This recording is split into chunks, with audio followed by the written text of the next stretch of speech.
back with a new video. In this video I'm gonna show you how to make a Yeat type beat. Let's get into it. So usually when I'm doing like evil rage Yeat type beats, I usually go into D minor because that's like the scale where like the most evil notes are found, I feel like. And then I just created this really simple chord progression. So I don't really want to go into like music theory or anything, but as you can see, like pretty much just these 3 chords playing, and then every other note is just like a little like accent piece that like spices it up. So it may look a little complex or a little daunting for like newer producers and stuff, but it's pretty simple.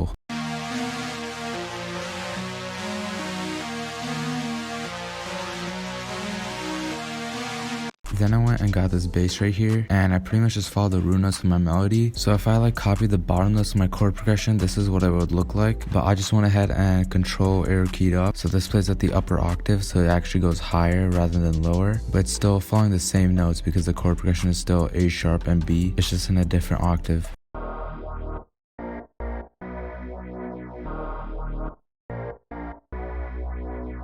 Then I started with the main chorus lead. So I just created this pattern right here, you know, followed the scale, just created something dope. And yeah, the melody is pretty cool and all, but I actually went into gross beat and used this basic 9 preset, and it just makes it sound like more angry, you know, more loud, just more fast, just more dope all in all.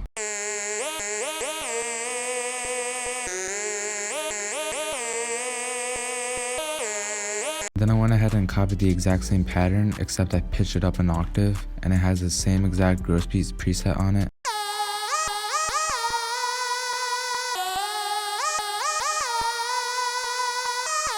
Then for my next pattern, I have this pluck right here, but I also added this dream reflections preset onto it. It's something that I like to add on all my plucks and stuff because it just like adds like a lot of delay and like a cool ping pong effect. So yeah, here you go.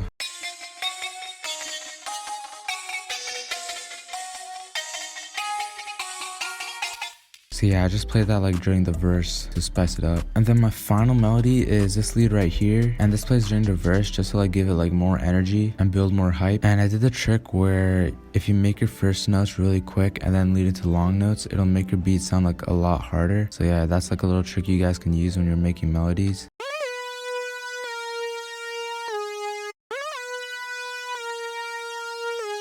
And yeah, that's pretty much all the melodies. So when you're making melodies, just make sure you layer your melodies and stuff. You know, as you can see, I used over 6, and you know, it sounds pretty dope. So now that we're done with the melody, let's get into the drums. For my hi-hats, I did the tragic like triplet hi-hats, but I also included just like some normal 2-step hi-hats in there as well. And then at the end right here, I removed the hi-hat just to like build hype, so when it loops back, it sounds like super hard.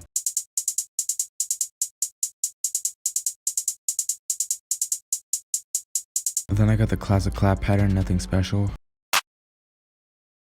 Then I got this open hat right here.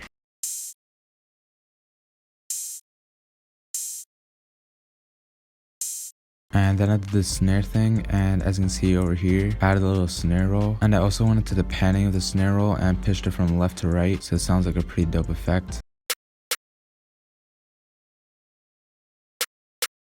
And yeah, that's pretty much all the percussion and stuff. You know, kept it pretty simple, but it's still really bouncy. So yeah, let's get into the 808. So my 808 pattern is pretty simple. I only have one pattern going throughout the whole song, so that's why I kept it like really energetic. And yeah, it's pretty much a really simple pattern. If you play the 808 like in the middle of like whatever these things are called, it just makes it sound more bouncy and stuff. So that's like a little trick, I guess.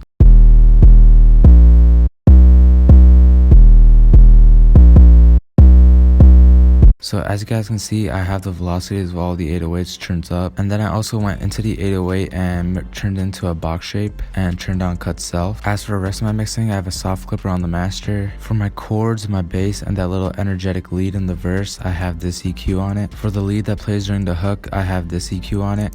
And obviously I have gross beat on it as well. And then for that pluck, I have this weird EQ on it where I just have the highs like boosted a lot, and obviously that one has the portals preset on it. And yeah, I don't really mess with any of the volumes here. I just do all the stuff in the channel rack and stuff, so as you can see, like this is like a little lower. But yeah, then I just went ahead and arranged it. Started with the hook, then the verse, then the hook, then the verse again, and then finally the final chorus. And the verse, like I added the pluck in some parts, you know, sometimes I have it playing throughout the whole verse. But yeah, that's pretty much the whole beat. So if you guys enjoyed, please make sure to leave a like and sub. I post videos like this every day. And yeah, with that being said, here's the full beat.